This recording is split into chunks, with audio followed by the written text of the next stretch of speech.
ठाकुर जी अब धीरे धीरे 3.5 वर्ष के हो गए और जैसे ही 3.5 वर्ष के भय महाराज, मानो जैसे उनके शरीर में स्प्रिंग एक्टिवेट हो गई हो।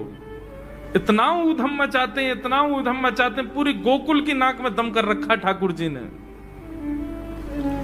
यशोदा मैया ने लाल जी को नूपुर पहना रखे। सवेरे जैसे ही ठाकुर जी उठते हैं, नूपुरों की आवाज आती है तो यशोदा मैया तुरंत रसोई घर से दौड़ के जाती है लाला के पास। लेकिन ठाकुर जी इतने चतुर हैं, यमुना तट पर जाते हैं और नूपुरों में बालू भर लाते हैं कि कल नूपुर आवाज नहीं करेंगे, सुबह उठ के हम घर से भाग जाएंगे कहीं और, मैया को पता ही ना चलेगी। ऐसा उधम मचा में अब ठाकुर जी वो लीला कर रहे हैं जिस लीला पर देवताओं को भी विश्वास नहीं हो रहा है। ऐसी लीला ठाकुर जी कर रहे हैं कि किसी को भरोसा ही नहीं हो रहा कि जगत नियंता जगदाधार ये कर सकता है। और ठाकुर जी क्या करते हैं? बोले ये मत पूछो क्या करते हैं, यो कह रहे हैं क्या नहीं करते। जो माता पिता अपने बालकों को बहुत ऊधमी समझते हैं, बहुत बड़ी कृपा है ठाकुर जी की कि आपके घर ठाकुर जी जैसे ऊधमी बालक नहीं है। ऊधमों के सिरमौर हैं ठाकुर जी। कैसा ऊधम मचाते हैं? नहा धो करके ठाकुर जी सवेरे तैयार होते हैं, सबसे पहले गैयाओं के पास जाते हैं। मैया कहवे लाला नहा धो के सबसे पहले गैयान को प्रणाम करवे जा, गैयान को स्पर्श कर फिर कछु करियो। ठाकुर जी गैयाओं को प्रणाम करने जाते हैं। जैसे ही देखते हैं कि कोई गैया बैठी है, सो ठाकुर जी कहें अरे अरे मैया या गैया को आलस आ गयो, या को आलस दूर कर दूं। सो बैठी हुई गैया के ठाकुर जी सींग पकड़ लेते हैं और सींग पकड़ करके अपनी ओर खींचते हैं। दूसरी तरफ से सींग बलराम जी पकड़ लेते हैं। अब ऐसे सींग पकड़ करके ऐसे ऐसे गैया के सींग हिलाते हैं। अब बैठी रहती गैया थोड़ी देर तो कोई बात नहीं, जैसे जोर जोर से हिलाना प्रारंभ करते हैं सोई गैया खड़ी हो जाती है। और जैसे गैया खड़ी होती ठाकुर जी लटक जाते हैं सींगों से। अब ठाकुर जी को तो बढ़िया झूला बन गया, गैया की सींगन पर झूल रहे हैं। थोड़ी देर तो गैया इधर से उधर ठाकुर जी को झुलाती रहती है, लेकिन थोड़ी देर बाद जैसे ही ठाकुर जी की पकड़ कमजोर होती है, गैया को पता चल जाए कि अब लाला गिरवे वार है। सो गैया भी इतनी चतुर कि वो गोबर में ही जाके खड़ी हो गए। ठाकुर जी के इन्हें आगे को चल, मैं गोबर में है जाऊंगो। गैया के ना अब तो मैं यहीं खड़ी रहूंगी, तुम गोबर में ही गिरो। और सोई ठाकुर जी को हाथ छूट जा, मैया मैया बचाइयो, देख जे गैया मुंह को गोबर में फेंक रही है। अब मैया जब तक बचावे आवे तब तक तो लाल जी के हाथ छूट जाएं और ठाकुर जी गले गले तक गोबर के ढेर में जाके गिर जाएं। पर यशोदा मैया निकाले, कितनों सजाए लो, कितनों ए लाला तू वैसे ही कारो, ऊपर ते मैं तो को बढ़िया सुंदर बना के रखूं, लेकिन तू घूम फिर के गोबर में ही आके चौ खेले। मोकू तो लगे तू पूर्व जन्म को सूकर दीख है। ठाकुर जी मंद मंद मुस्कुरा रहे, हाँ मैया जे बड़ा भगवान को अवतार भयो ना, जाने पृथ्वी की रक्षा करी हिरण्याक्ष थे। भैया बोली हाँ वो मैं ही तो हतो, मैं जय जय हूं मैया, वो बड़ा भगवान ही जय जय, वही जय जय तेरे यहाँ लाला बन के आयो है। यशोदा मैया के बातन ने मत बनाए कर, नेक नेक बड़ो है क्यों बोलो सीखो, ऐसी बात बनावे, जय जय बोले अपने आप पे, नावे धोवे है ना है, मोह पहुंचे ना है, मैं जय जय हूं। ऐसी मधुर लीला ठाकुर जी कर रहे हैं। आकाश में 33 कोटि देवता ये लीला देख करके अपने नेत्रों पर विश्वास नहीं कर रहे। ऐसे मधुर ठाकुर जी। एक दिन नंद भवन में गैया ब्याह गई। जैसे ही गैया ब्याई, ठाकुर जी जैसे ही गैया ब्याती है ठाकुर जी वहीं खड़े हो जाते हैं। और बंधुओं शास्त्रों में आज्ञा है कि गाय जब ब्याह रही हो, बछड़े को जन्म दे रही हो या बछिया को जन्म दे रही हो, उस समय गैया जो होती है वो दो मुखी हो जाती है। एक मुख तो सामने है और जब जन्म देती है तो बछड़ा या बछिया उसका मुख जब बाहर आता है तो दो मुखी हो जाती है। ऐसी दो मुखी गैया की जब आप परिक्रमा करते हो तो पूरे ब्रह्मांड की परिक्रमा का फल प्राप्त होता है। तो ठाकुर जी का नियम है, नंद बाबा की उंगली पकड़ के खड़े रहे, जैसे ही गैया ब्यावे वारी हो तो वाकू सहलाते रहे, जैसे ही गैया ब्यावे वारी हो, जैसे ही बछड़ा बाहर आवे सोई ठाकुर जी वाकी परिक्रमा कर लें, परिक्रमा करके दंडवत प्रणाम करें, वाकू वाकी चरण रज को माथे से लगा में, और बछड़ा जन्म ले सो वाकू नवा में दुआ में वाकू अपने गरे से लगा में। एक दिन ठाकुर जी जोर जोर से रोने लगे। बछड़ा जैसे ही जन्म लियो बछड़ा ने, ठाकुर जी रोने लगे। नंद बाबा शांत करा में नहीं माने, बलराम जी ने शांत करायो नहीं माने। यशोदा मैया बोले लाला का भयो, तू रो क्यों रोए? बोले मैया मेरे संग बहुत बुरा भयो। यशोदा मैया बोली कहा भयो? बोले गैया के बछड़ा ने जन्म लियो। मैया बोली तो वाह बछड़ा को मैंने मुंह खोल कर देखो, वाह के सबरे दांत ने करे आए। मेरे जन्म को 3 साल है गए, अभी तक 4 ही दांत न करे मैया, वो टूट जाए, रो रहे हैं अपने दांतन को, मेरे दांत चौना न कर रहे सबरे। बाप बछड़ा के जन्म लेते सबरे दांत आ गए, मेरे दांत चौने ही आ रहे हैं। यशोदा मैया ऐसी मधुर बात सुनकर के झूठी झूठी कहती, मैया कहती लाला तू दूध ना पीवे ना, पूरे दिन मक्खन खावे, मक्खन चीकनो होवे, दांत निकरे चिकनो है कि सुई पेट में चलो जाए, तो दूध पिए कर। चोटी पकड़ के रोते मैया मेरी चोटी चौना भर रही। बाप बलराम की चोटी देखो कैसी नागिन जैसी चोटी है वाकई, और मेरी चोटी कैसी है मैया, नेक सी पतरी सी। मैया बोल लाला तू दूध ना पीवे, दूध ते चोटी बड़े। बलराम में देखिए ऐसा जग भर के दूध पीवे।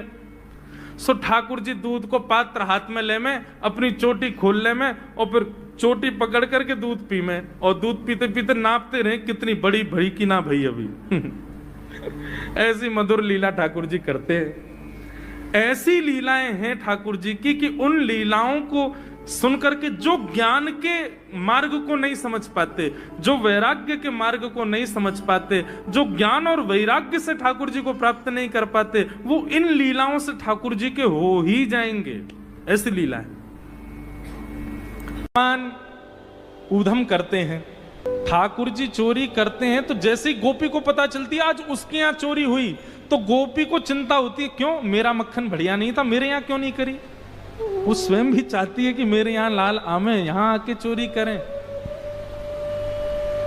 क्योंकि सब गोपियां जानती हैं कि ये श्री कृष्ण कौन है, साक्षात पर ब्रह्म है। कहीं ना कहीं चित्त में उनके में ये भाव आता है कि कृष्ण पर ब्रह्म है। गोपियों के यहां जा जा करके ठाकुर जी चोरी करते हैं। हा हा, एक गोपी ने दूध में बढ़िया मिश्री डाली, और मिश्री डाल करके दूध ओटायो, ओटा करके दूध को जमा के दही बना दियो, मिष्टी दही, मीठो दही जमायो। और मीठो दही जमा करके गोपी ने ऐसी जगह रखो कि लाला को मिलेगा ही नहीं। कहां रखो? मटकी रख करके, और वाके ऊपर सुंदर एक बैठवे को मूढ़ा रख के वापस स्वयं बैठ गई। ठाकुर जी आ गए। ठाकुर जी आकर बोले और भाभी जी कहा है रोए?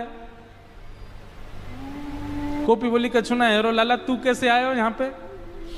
ठाकुर जी बोले सुगंधी आ रही है, कहीं पे ऐसा लग रहा है कि चेंटी लगवे वारी है बहुत जल्दी। गोपी बोली लाला मैंने आज मीठो दही रखो है, लेकिन मैं तो को शर्त लगाऊं, यदि तेने ढूंढ लियो तो सबरो तेरो, और यदि तू नहीं ढूंढ पायो तो आज के बाद वचन दे तू मेरे यहां चोरी नहीं करेगो। ठाकुर जी बोले देख हम ते शर्त मत लगावे। गोपी बोली ना तो ती शर्त लगाऊंगी, यदि तेने ढूंढ लियो तो पूरा दही तेरो, और यदि तू नहीं ढूंढ पायो आज तो आज के बाद मेरे घर चोरी नहीं करेगो। ठाकुर जी बोले ठीक है लगी। इतने में ही भगवान ने कहा कियो ग्वाल बाल सब संगे है। अच्छा इतने ट्रेंड हो गए हैं कुछ ही दिनों में कि इशारों से ही समझ जाते हैं सब ग्वाल बाल ठाकुर जी क्या कह रहे हैं। ठाकुर जी ने सब ग्वाल बालों को इशारा किया। क्या इशारा किया? बोले शाम का समय हो गया है, गैया दोहने का समय हो गया है, बाहर जाओ और गायों के सब बछड़ा बछिया खोल के भाग जाओ, सब रो दूध बछड़ा बछिया पी जाएंगे, दूध काढ़वे को मिलेगा ही ना। इतने में ही ग्वाल बाल दौड़ करके गए और गौशाला में जाके सब बछड़ा बछिया खोल दिए, और बछड़ा बछिया अपने अपने मैयान के थनन के मुख में लगा करके और पीन लगे। इतने में ही सब ग्वाल बाल आए, अरे गोपी तू यहां बैठी है, मां तेरी गैयान को सबरो दूध पी गए बछड़ा बचिया। गोपी ने उठ करके खिड़की में से देखी तो सब बछड़ा बचिया दूध पी रहे हैं। तुरंत भागी गौशाला को। ठाकुर जी ने मूढ़ा उठा के दूर किया और मिष्टी दही गोद में लेकर बोले हम तो शर्त लगावेगी हैं। लेकर के बैठ गए। गोपी बोली मैया ऐसा उदम मचावे तुम्हारो लाला, अब बताओ कहा करें। अब मैया को हंसी भी आवे और बीच में नहीं मैं समझाऊंगी लाला को। ना मैया तुम हंस रही हो। एक गोपी बोली मेरे संग जो भयो वो कोई के संग नहीं भयो होगा। बोले तेरे संग कहा भयो। बोले मैया मेरे पतिदेव को जन्मदिन और तुम्हारा लाला सुबह सुबह आयो, आकर के मुझसे बोलो भाभी जी कहा कर रही हो। मैंने की लाला आज सत्यनारायण भगवान की पूजा घर में भोग बना रही हूं, पंजीरी भून नहीं हूं। सब खड़े होकर के बोलो भाभी भोग मेरो ही लगा दे। तो सांची बताऊं असली जय जय तो मैं ही हूं, तू मेरो ही भोग लगा दे। जब पंजीरी मेरे सामने धर दे मैं बैठ के भोग लगा दूंगा, सबको बांट दियो। मैंने की चल बाबड़े ऐसी आ जाए, सुबह सुबह नहावे धोवे है ना, जय जय बने हमारी जान को। सुमैया इतनो बुरो मान गयो, कहां जन कुत्ता के दो पिल्ला ने उठा लायो। मैं तो रसोई घर में लगी और सत्यनारायण भगवान ने सिंहासन पर बिठा गयो दोनों को। और जाते जाते बोल गो देख लियो अपने नकली जय जय को देख ले एक बार। मैं दौड़ के गई, जाके देखी तो महाराज पिल्ला बैठे वहां पे। ऐसा उदम मेरो पूरो पूजा घर बर्बाद कर गयो, फिर तो चौका लगाना पड़ो मुझको। और इतने में या को मन भरो नहीं, सत्यनारायण भगवान कथा में आयो नहीं। फिर मैंने पूछवाई एक बालक से, मैंने अरे कन्हैया क्यों ना आयो। बोले भाभी जी वो तो बड़ो नाराज बैठो यो करो, यानी असली जय जय को अपमान क्यों, या कि घर को पानी ना पीऊंगा मैं। रात्रि में जब सब कार्यक्रम निपट गयो, पतिदेव मेरे 60 वर्ष के है गए, बहू सो रहे मैं सो रही, तब आयो तुम्हारो लाला। और कौन सी खिड़की में ते अंदर आयो, हमारे बिस्तर पे चढ़ के मेरी चोटी और उनकी दाढ़ी बांध के भाज गयो, गुर्र गांठ बांध के भाज गयो। रात में पतिदेव प्यास लगी, जैसे ही उठे उनकी दाढ़ी खिंचे, मेरी चोटी खिंचे। मैं कहूं कहा कर रहे हो, कहा कर, वो कहें कहा कर रही हो, दोनों कहा कर रहे हो, कहा कर रही हो, मैं निकल गए। सबरे बाल टूट गए मेरे पतिदेव के, जे उपहार दियो मेरे पति के जन्मदिन पे। मैया फिर हंसने लगी, समझाऊंगी। ऐसी ठाकुर जी की बाल लीला। लेकिन यशोदा मैया ने मन में सोची ये सबरी आ गई है, इनके सामने ना डांट तो दूं लाला है। ठाकुर जी बुलाए, जोर की आवाज लगाई कन्हैया। ठाकुर जी सो रहे हैं पल्ला में। मैया ने जैसी आवाज लगाई है, ठाकुर जी घबरा के उठ गए। बोले मैया ऐसी जोड़ते तो कभी ना बुलावे मुझे। ठाकुर जी जोड़ते अपनी आंख मीड़ी तो महाराज सबरो काजर फैल गो। बड़े बड़े ठाकुर जी के नेत्रन में जगन्नाथ भगवान बन गए। अब सुबह सुबह बालक उठे तो बेचारो चलो तो जाए ना भाई, तो मैया की गोद चाहिए।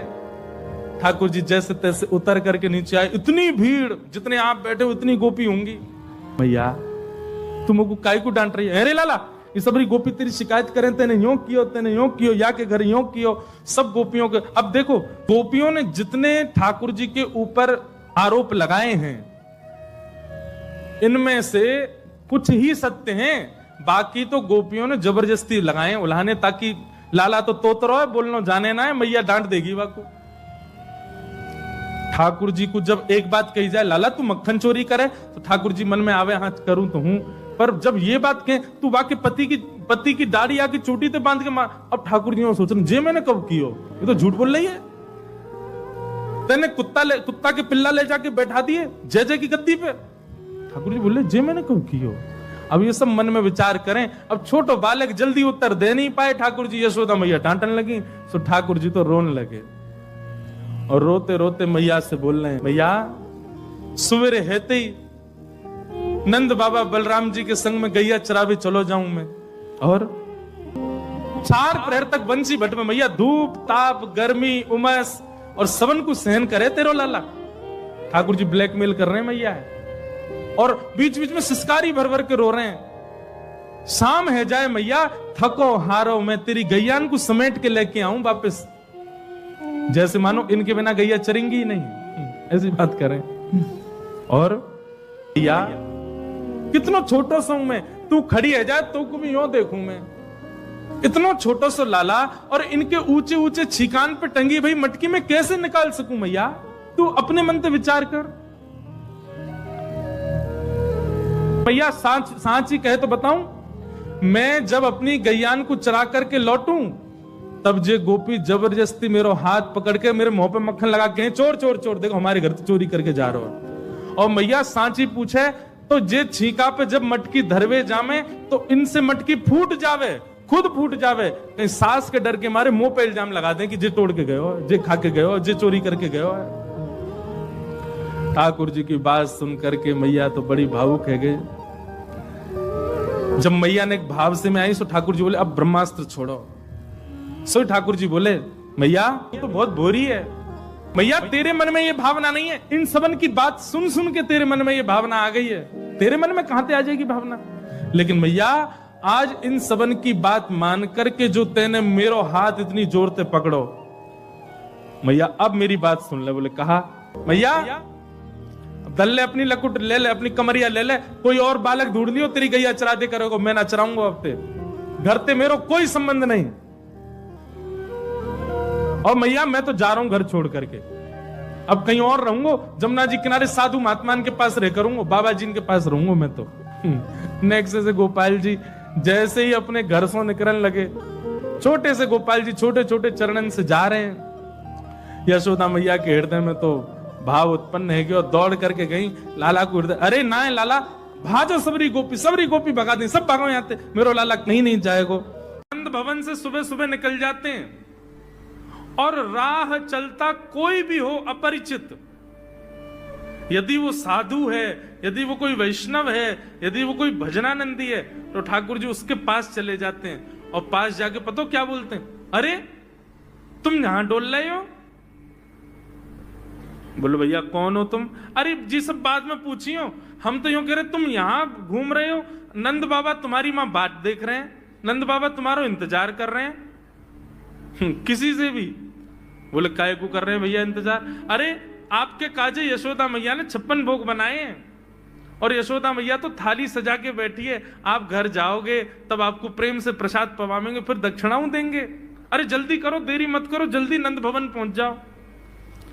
रोज 150 से 200 अपरिचित वैष्णव संत साधु नंद भवन आते हैं और सब आकर के कहते हैं यशोदा मैया आप हमारी प्रतीक्षा कर रही थी, लाओ प्रसाद पवाओ। यशोदा मैया बोली मैं कौन ने कही आपसे? बोले आपको लाला बोल रहा हूं कि यशोदा मैया तो ये कह रही। यशोदा मैया जैसे तैसे पवा देती, दक्षिणा देती, रात में लाला से कहती चौरे लाला तू सबंते यूं क्यों कहते मैं प्रतीक्षा कर रही? मैया एक तो मैं अपने घर में सब तीर्थन को भेज दूं, ये संत महात्मा चलते फिरते तीर्थ है मैया, इनको जितना ऐसा कि अपने घर बुलाना चाहिए, इनको प्रसाद पवाना चाहिए, या हमारे गोकुल में आवे वाले सब संतन को खोज खोज के मैं तो तेरे पास भेजूं ताकि तू ने रसोई घर में लगेगी, भोजन प्रसादी बनावेगी और बढ़िया संतन को पवावेगी, तो तेरे घर में सबरे तीर्थ आ जाएंगे मैया। ऐसा प्रेम। एक दिन ठाकुर जी के अब मित्र बन गए। कौन है मित्र? मधुमंगल, श्रीदामा, तन सुखा, मन सुखा, धन सुखा, सुबल, ये ठाकुर जी के मित्र हैं। एक दिन ठाकुर जी अपने सब मित्रन के संग बैठे और मित्रों के संग बैठे हुए ठाकुर जी बोले भैया कल से हम लोग सब यज्ञ करेंगे। मधुमंगल श्रीदामा बोले क्यों लाला यज्ञ क्यों करेंगे? अरे नंद बाबा रोज अग्निहोत्र करें, मैंने उनसे पूछी अग्निहोत्र करवे ते कहा होवे, तो नंद बाबा बोले अग्निहोत्र करवे ते मन चाही वस्तु प्राप्त हो जाए, अग्निदेव प्रदान करें। ठाकुर जी के सब सखा बोले लाला तू काहे को करेगा अग्निहोत्र? बोले अग्निहोत्र करेंगे, अग्निदेव को प्रसन्न करके कहेंगे हमारी सुंदर सी बहू आ जाए, बस हमारा ब्याह हो जाए। अग्निदेव की प्रतीक्षा कर, अग्निदेव को प्रतिष्ठान करेंगे।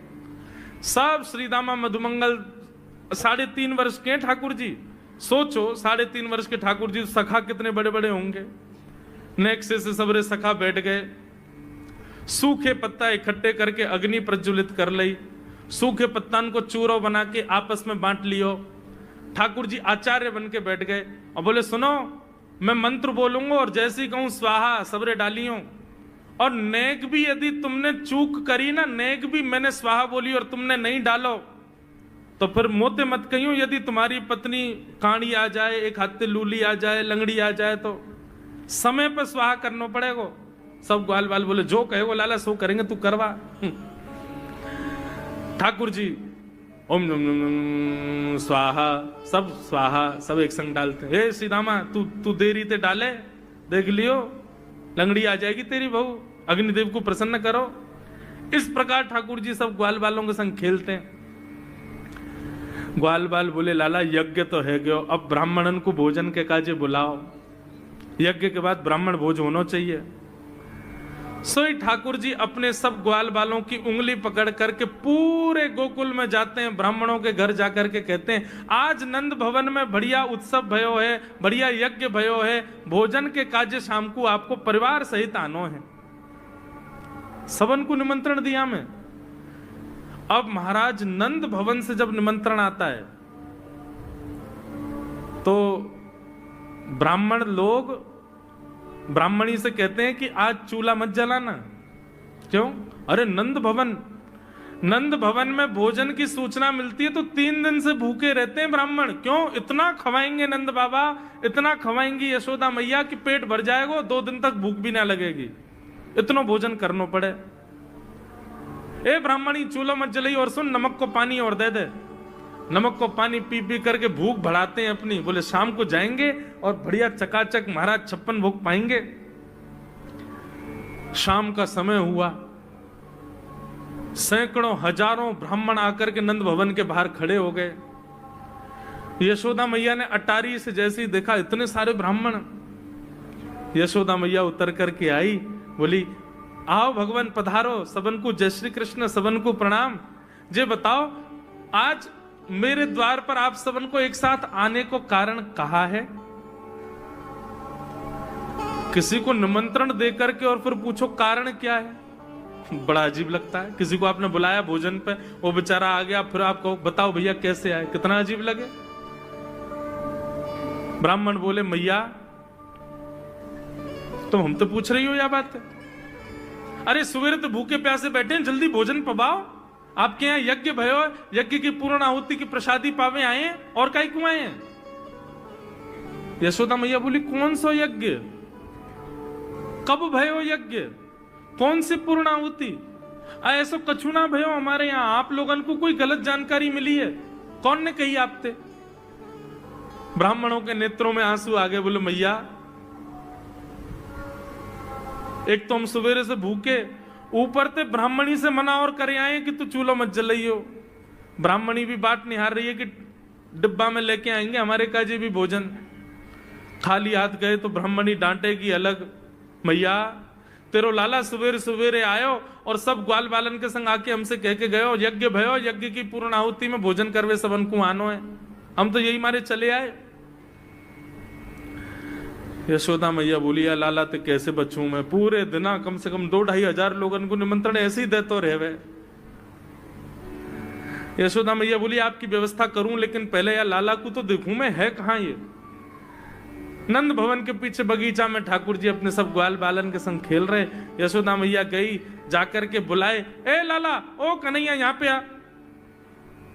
ठाकुर जी ने जैसी देखी यशोदा मैया बुला रही है, लेकिन यशोदा मैया के संग जे कौन खड़े हैं? ए श्रीदामा मधुमंगल। बोले हाँ ये तो सांची में आ गए सबरे ब्राह्मण, हम तो ऐसे खेल खेल में निमंत्रण दे के आए इनको। मैया बहुत मारेगी, भैया मैं अकेला नहीं जाऊंगा, तुम भी चलो मेरे संग। यदि मुंह में एक थप्पड़ पड़ो तो तुम मुंह पड़वाऊंगा। मैया बहुत मारेगी आज। और मधुमंगल श्रीदामा जबरदस्ती उनको हाथ पकड़ के ठाकुर जी ले गए। हाँ मैया बता, कहा कह रही? अरे लाला जो जो बड़ो है तो जा रहा हो, तेरे उधमन की सल ना है पड़े। कहा कियो तेने? बोले कहा कियो मैंने। ये सब कौन है? मोह का पतो कौन है? मैं ना जानू मैया इन्हें। बोले जे सब रे ब्राह्मण है हमारे गोकुल के, और सब यूं कह रहे हैं तेने इनके घर जाके इनको सबन को निमंत्रण दियो, यूं कहीं हमारे यहाँ यज्ञ भयो आकर के आप सबन को भोजन पानो है। मैया तेरी सौगंध खा के कह रहा हूं, मुझको तो जेव ना पता इनको घर कौन सी गली में। झूठ बोल रहे हैं सब रे, मैंने निमंत्रण ना दियो। ब्राह्मण सब बोले मैया देखो कैसे सफेद झूठ बोल रहे हैं आपके आगे। मैया बोली सच बता, तेने निमंत्रण क्यों दियो? तब ठाकुर जी बोले मैया बताऊं? बोले बता। बोले हम खेल खेल को यज्ञ कर रहे, वाह यज्ञ में सामग्री नहीं, वाह यज्ञ में मंत्र बोलवे वाले भी ना है, वाह यज्ञ में कोई ब्राह्मण भी ना हो, हम आपस में ही सब यज्ञ कर रहे। भाई यज्ञ के बाद ये मधुमंगल बोलो ब्राह्मण भोजन होना चाहिए, तो हमने इन ब्राह्मणों को न्योता दे दियो। मैया बोली अब ये ब्राह्मण आगे कहां पवाऊं? बोले मैया देख सीधी बात है, या में ज्यादा चिंता करवे की कोई बात ही ना है। जब बिना मंत्र के, बिना ब्राह्मणन के, बिना यज्ञ सामग्री के हमारो यज्ञ है सके, तो ऐसे ये भी खाली खाली दोना लेके बोलते हैं हाँ भाई रसगुल्ला बहुत बढ़िया बनो है, ये देखो ओ हो मोहन थार तो बहुत ही बढ़िया बनी है, सब्जी ते पूरी कितनी बढ़िया लग रही है, खाली पत्तल लगा दे, खाली दोना लगा दे, और भाव से ये लोग भी पाल लेंगे है क्यों भोजन, भाव को यज्ञ भाव को भोजन। ब्राह्मणों को बंधुओं गुस्सा, ठाकुर जी की लीला पे किसी को क्रोध नहीं आता, सब हंस जाते। पर यशोदा मैया आधी रात में रसोई बनाती है, सब ब्राह्मणों को पवाती है, और इतना बनाती है कि उनके घर भिजवाती है। मैया बोले लाला इतना काम करावे। बोले मैया तू बैठी बैठी ना मोटी है गई है, या हमारे मुंह को लगे, तू पूरे दिन लगी रहकर रसोई में कचू कचू बनाती रहकर। ऐसी ठाकुर जी की मधुर लीला।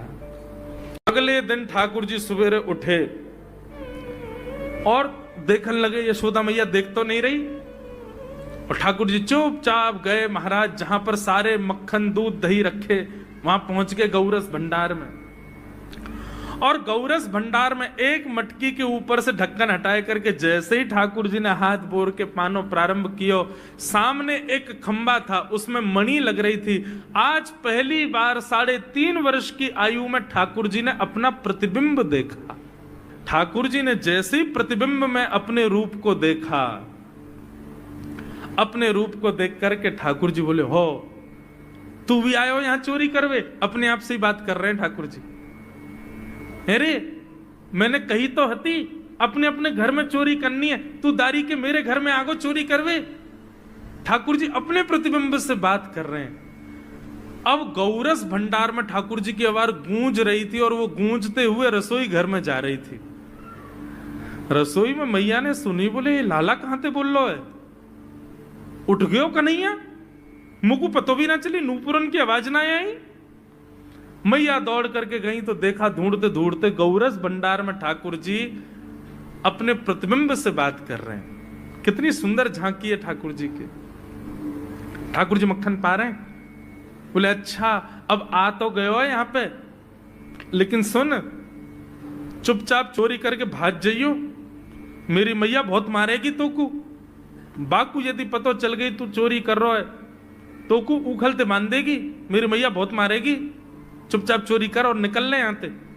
ठाकुर जी चोरी की बात कर रहे थे, यशोदा मैया ने पीछे से सुनी, लाला ओ कन्हैया। ठाकुर जी घबरा गए, मैया कैसे आ गई? हाँ मैया कौन से बात कर रहे हो तू? अरे मैया देख हमारे घर में चोर घुसायो है। अपने प्रतिबिंब को दिखा करके ठाकुर जी कह रहे हैं देख मैया हमारे घर में चोर घुसायो, जे चोरी कर रहे हो हमारे यहाँ के मक्खन की, तो मैं आपको पकड़वे आयो हूं। नन्हे से गोपाल जी, बहुत मधुर लीला। मैया हंस भी रही है और क्रोध भी कर रही। बोले अच्छा जो चोरी कर रहे हो? बोले हाँ।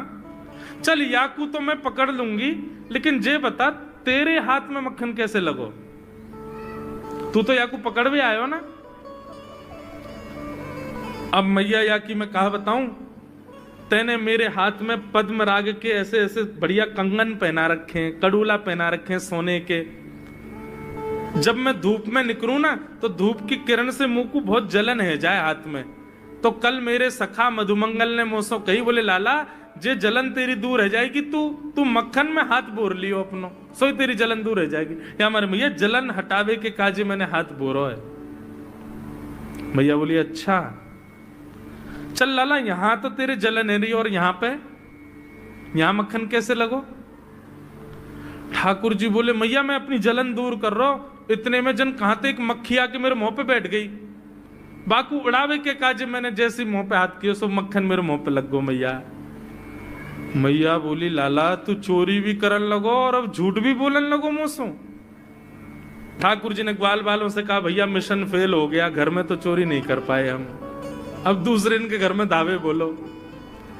एक दिन महाराज ठाकुर जी का जब आतंक खूब बढ़ गया गोकुल में, सब गोपियों ने जाकर के मैया से शिकायत करी, बोले मैया अपने लाला को संभाल लियो नहीं तो कावदना हम देख लेंगी और फिर हमसे मत कहियो कि तेने मेरे लाला से यूं क्यों कही। मैया बोली कहा क्यों मेरे लाला ने? गोपी बोली ये बस सुन लो और यूं बताइयो कहा ना करे तुम्हारो लाला। देख वे में 3.5 बरस को है, बाकी पेट में इतनी बड़ी बड़ी दाढ़ी है, बाकी मतलब बलवान है कि सब जानकारी है या कुछ छोटो बालक मत समझियो। गोपियों ने जाकर के अपनी अपनी दुख दर्द सुनाए मैया को। मैया बोली अरे भैया मेरे लाला को मक्खन की कोई कमी थोड़ी है, मेरे लाला को दूध की कोई कमी थोड़ी है, मेरो लाला चाहे तो मक्खन से नहावे, दूध में नहावे, इतना मक्खन दूध दही मेरे घर पे, तुम्हारे यहाँ क्यों चोरी करेगो? अरे कई बार बालकन को अपने घर को भोजन बढ़िया ना लगे, दूसरे के घरन को बढ़िया लगे, अगर बार ने तुम्हारे यहाँ की नेकात मक्खन खा लिया तो वहां में इतना रो क्यों रही हो? मैया आपको अपनो लाला बहुत सीधो लगे ना, हम बताएं कहा करे तुम्हारो लाला? स्वयं खावे हमको कोई दिक्कत नहीं, लेकिन या की एक पूरी मंडली है और पूरी रजिस्टर्ड मंडली है, बाल गोपाल चौर प्रचार प्रसार मंडल, ये घर घर जाके चोरी करते हैं। और मैया तुम्हें कहा बताऊं, जैसे ही कोई गोपी के नयो बालक होवे ना तो तुम्हारो लाला पूरे मंडल के साथ आवे और वह लाला के सिर पे हाथ धर के, छोटे से बालक के सिर पे हाथ धर के बस 1 वर्ष की प्रतीक्षा, फिर तुम भी हमारी मंडली में आ जाओगे। पूरे गोकुल में भय है तुम्हारे लाला को, स्वयं खावे, ग्वाल बालन को खवावे। मैया यहां तक भी बात समझ में आवे, ग्वाल बालन को खवावे, यूं नहीं कि नेकाद मक्खन बच जाए तो रहम करके हमारे काज छोड़ जाए, वाकू बंदरन को खवा दे। यशोदा मैया आश्चर्यचकित होकर सुन रही है, बोले ये नेक्सो लाला ये करे? बोले हाँ मैया। भी बोली मैया अगर चोरी करे तो दिक्कत, और यदि किसी कारण से हमने लाला को रोक दियो, चोरी नहीं कर पाए हमारे घर, तो हमारे रोने क्यों? बोले चूल्हा में ते कोयला लेके आवे और वह घर के बाहर हवा बना जाए और यूं के अब जब तक या घर से मक्खन नहीं मिलेगा या के घर के लोग भूखे रहेंगे और इन लोगों को भोजन छुड़वाने की जिम्मेवारी हमारी। बोले कहा करे फिर? बोले मैया भोजन बनना होगा, चूल्हे पे भोजन रखो रे, तो ग्वाल बाल सब ताकते रहे कब भोजन बनने को समय आवेगो। जैसे ही कछु और काम करवे के काजे गोपी ने कुट के जावे तो कहो तो बाकी कढ़ैया में खूब सारो पानी डाल जाएंगे, सब्जी ना बन पावेगी, आटे में नमक फेंक जाएंगे। ये बात जैसे ही यशोदा मैया ने सुनी, बोले नहीं नहीं नहीं नहीं, झूठ बोल रही हो, मेरो लाला ऐसा ना कर सके।